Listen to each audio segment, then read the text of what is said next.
And we're back with episode 33 of Brentocast. Can you believe it? Back on our regular schedule of hitting these on Mondays. That feels good. That feels right. Today, going to tell you about an amazing time that we had this weekend. My band, the Bowers Foreman Band, Harrison's band, Lee's band, Joe's band, Tony's band, everybody's band. Just a group of friends that like to play some live music. And I've been blessed enough to provide some of that original music, and we do that in a few covers. And fortunately, Albemarle is putting on this Social Saturdays this year. It's the last Saturday of every month where they're having anybody out who wants to come play from 2 till about 8. So I have kind of reserved a spot for our little group to play every one of those. So I've played one by myself.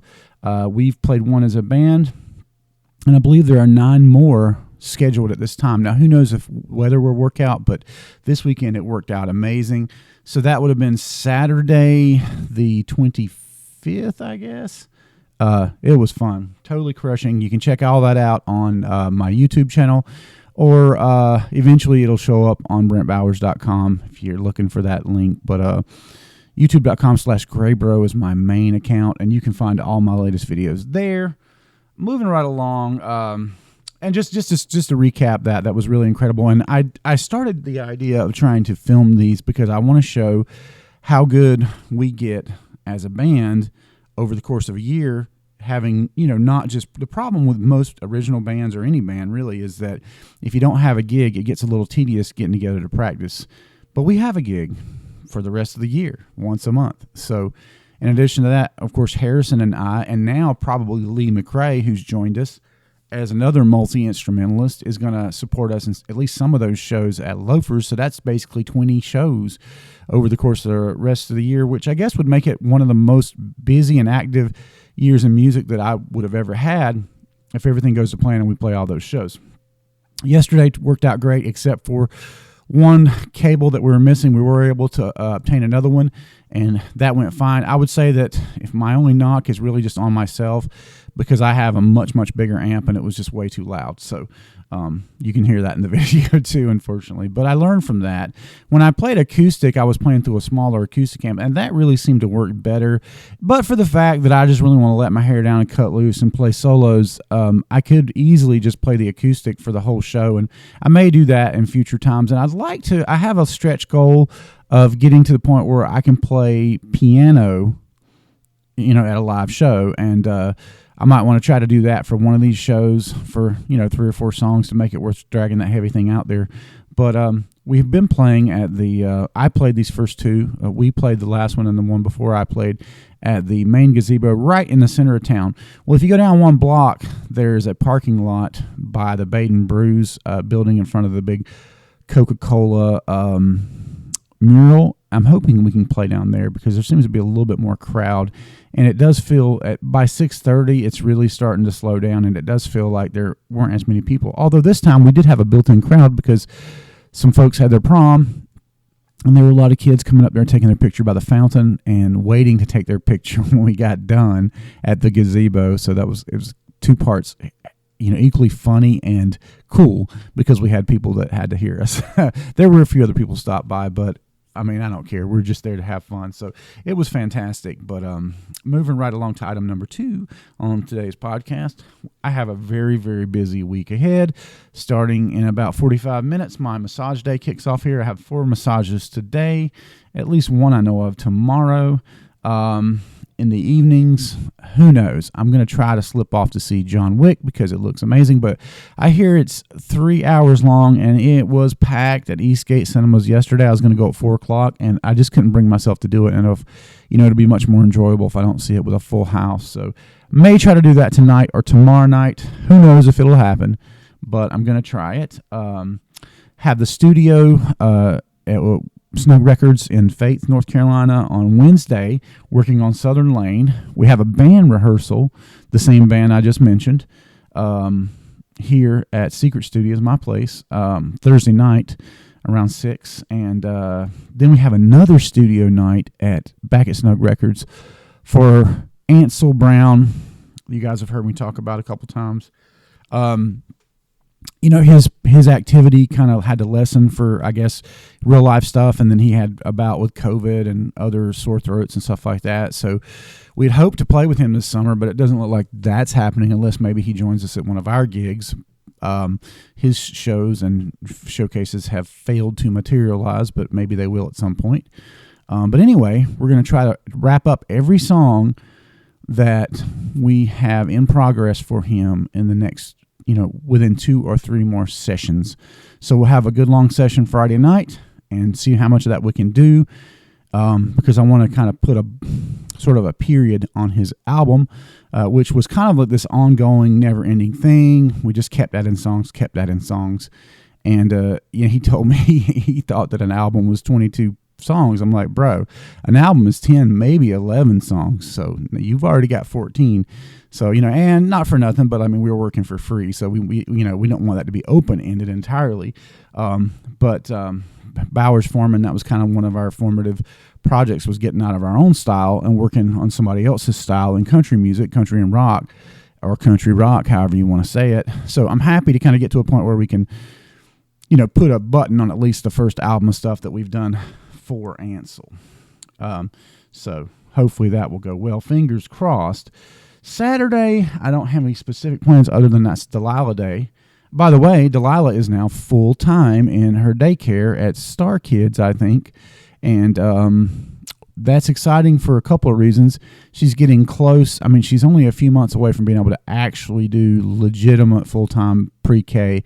And this is like that, just with less work, more play. And she really, really likes it up there. So she's switching from 2 days a week to full 5 days a week, mainly because she keeps getting bumped from her days because full-time students keep coming in, and they were down to one last full-time student position. So we just went ahead and took that because we got tired of getting shuffled from day to day and having to redo her schedule at gymnastics and other things like that. I do have to figure out something with gymnastics because that will be getting her out pretty early one day. I'm going to see if I can get her in a later class, and I think that will happen, so that she can get most of her school day before I grab her on Fridays. And then, so we'll do something Saturday. I don't know what it'll be. Probably going to a restaurant or a park somewhere with Delilah. We do like to go to the park at Salisbury up there early on before the big kids come out there and start swearing and stuff.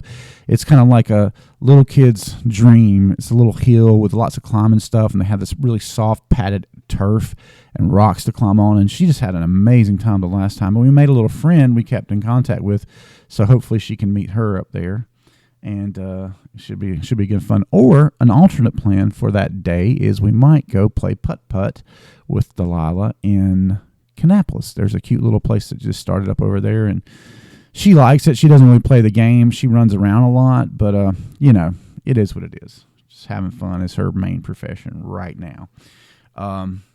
So another project that I finally kicked off is creating a novel, short story, novel, or novelette, you might say, and a graphic novel about a character that I've sort of had in mind for many, many years, making renders out of this character. I used ChatGPT, which does all the craze right now, to help me sort of like outline plot, and then actually write a 30-chapter story. And 15 pages of that I went ahead and sort of converted over to a outline for a graphic novel. I mean, the typical graphic novel, I don't know if you're talking about like a complete story, that would be like, the comic book would feature like 12 pages or something like that. The complete story would be like 30, 35 pages. So I'm thinking 30 pages, but 15 pages is half of that. So that'd be my first little, we're talking 3D. I don't actually draw it. I use 3D rendering software and stuff. Although I might do some lining over, since I've started working that way on my Google tablet and really enjoy drawing that way. But I digress. I've used ChatGPT to write this thing. Now, I gave it a lot of parameters that I knew I wanted. It, of course, starts off very strong because it remembers everything you've put above in the chat, but because it's overtasked, too many people are using it. They don't have enough servers. It always times out and stuff, and it will actually forget some of the stuff that's happened above, and it'll get confused. For example, I asked it to give me like a character report of everybody included in that story, and it gave me like 4 or 5 or 6 characters that I had never heard of. I would ask it, when you create character names, don't use any names that are commonly used in films associated with vampires, associated with this, associated with that. And, I'd say, hey, I want, like, for example, I want one of the characters on, Miho's vampire hunting team to be like a computer hacker. So create this character and describe her to me. And it named the character Cypher. And in another case, I said, hey, I need like another vampire hunter character, and he needs to be like a close combat specialist. It named it Blade. And in another case, it was like another vampire hunter, and named it Hunter. So, obviously everything that ChatGPT, it basically just helps you get the bulk. Put your ideas down. It gives you a few other ideas. It gets you like sort of a blocked out, bulky version of it. And then if you take that and you look at the paragraphs and you reject some of the ideas and insert some ideas that it didn't put in that you asked for or whatever, you ultimately kind of rewrite the whole thing, but it's not the same as having to start from scratch and come up with the ideas from scratch and flesh them out. I guess it's more the fleshing out part of it that ChatGPT really helps with and speeds up. Also, you can say things like, for the character, Miho Nakamura, apply the precepts of the hero's path. Well, the hero's path is like a fundamental writing technique that describes how a character's journey would be from start to finish in the story, with all the plot twists kind of where they would come and that sort of thing. And then you decide what they are, but you follow that structure, and you tend to have a really compelling, good, fun to read story. So that's the idea, but I am using that, and I even used it to, create an HTML page that I'm going to be making the characters, making for myself really, so I can like have renders of the characters. I can look at them and visualize them from the 3D renders I've created as I write about them or whatever. And some of the characters it kicked out were pretty cool. Most of them I had to kind of give it, and a lot of them I'm going to have to just change the names because it didn't follow my direction exactly. But I mean, it's an AI, it's not a person. So, but it's fun. It's fun working with that new technology. Obviously, I've been for 6 months now using it in my render art and things like that. So, one of the really fun things I'll do with my Google Tab is like draw a stick figure person in a particular pose, and then I'll use that drawing, put it into Midjourney, which is an AI text to image generator, and tell it, make a knight holding like a sword, in this pose or whatever. And it'll do that and it'll spit out something close. And then I'll take that and I'll draw over top of that, tracing it and, redefining what it looks like. Put that back in. You can just get some crazy effects. And it's just really, really, really entertaining and a great way to keep your creativity flowing. I will say that there's going to be a little bit of a difference between the video on my GoPro sort of video of me doing this live, because I just lost about maybe 5 to 7 minutes of talking about what I'm about to talk about here for the second time, because something happened and it just turned off. Who knows why? Going to talk now about basically producing / reproducing, refining 2 songs for my online internet buddy Les Garner, who is I'm temporarily believe incapacitated with his left side, and he can't play music, but he's recorded some amazing music to date. Excuse me, and get a little sip of my Dasani here. Years ago, I went up and visited Les in Moorhead, Kentucky, and we played some live music, and I was really floored by his flexibility and ability in general on guitar. So I'm going to do 2 songs from an album that he created some time ago called Between the Bones, very much in the style of Zakk Wylde, Pride and Glory, the album from Zakk Wylde. This reminds me of quite a lot. Really good songs, and fortunately, Les did home recordings of those, and so he has MIDI drums and the original recordings, which he's supplied me with now. I'm going to take those into the studio at Snug Record Studio, and this will become my 4th consecutive project that I'm moving through the production process. I'm going to reproduce these songs, maybe reamp some guitars, use his MIDI files to create better drums, and just an overall improved and better mix. slight amount of maybe vocal tuning and perhaps even sing some back-end vocals in at least one case I'm thinking of. But I'm going to just see what I can do with these recordings and see how I can make them sort of as my little gift to Les for all the inspiration he's given me. And, who knows, maybe we'll get a chance to do another album when he gets, regains the use of his left hand, which I believe is going to happen because he is one of the hardest workers I've ever met. So this is a really condensed version. I expounded on this a lot more, but unfortunately it wasn't recorded. If you want to hear the rest of me talking about my relationship with Les and, our work together and some of his work that's really inspired me, check out the live take video of me recording this because it should be on there. Moving right along, I've got a new character coming out with for Genesis 9 figure called Ozwolf, inspired by the Ozzy Osbourne werewolf. It'll be for male and female, Genesis 8 and 9 for the male for sure, probably just Genesis 9 for the female. And when that does finally drop and that deal is done, I'm going to talk about the guy that built this for me based on my designs, and hopefully I'll be doing some more creature work with him because he's really awesome. He's an Indian developer, and he has multiple personas,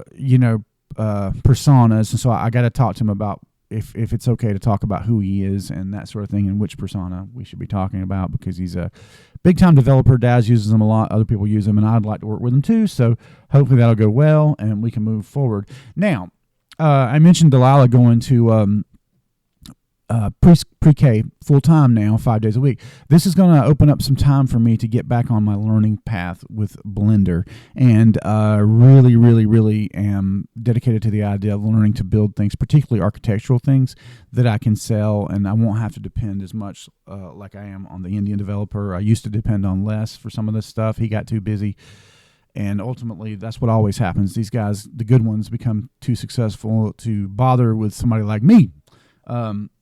Anyway, moving right along, Harrison and I will be back at Loafers and Legends at 7 o'clock, April 8th. Probably going to have Lee McRae with us, who played this last show and is in the Live Play Electric Band. And I'm really, really, really, really looking forward to that. Music is just at an all-time poppiness for me right now, and that's amazing. I love my time with Delilah, but it does sometimes fill up my weeks between that and honeydews with Nancy. So I'm very, very happy to get a chance to maybe just have a few more hours a week to put on my learning and improving myself and music rehearsal. Obviously, with 4 consecutive music projects going, it's very, very easy to not have enough time to put on each individual piece. I've gotten the first song for the second half of the Vigil Brothers album, and it's pretty cool. Haven't done too much to it, but that will go a little bit more live in the studio kind of work this time, I think, so hopefully it won't require as much pre-production as last time. We did get some very good results with those first 7 songs I think we did, and these will just be a little bit more with the guys in the room, and that'll be taking place sometime, I think, in the end of June. If all goes to plan, Nancy and I are going to do a little staycation later in the week, maybe Sunday, who knows, we'll see. We'll see if we get to do that. But another busy week, and busy is good. Busy is always good.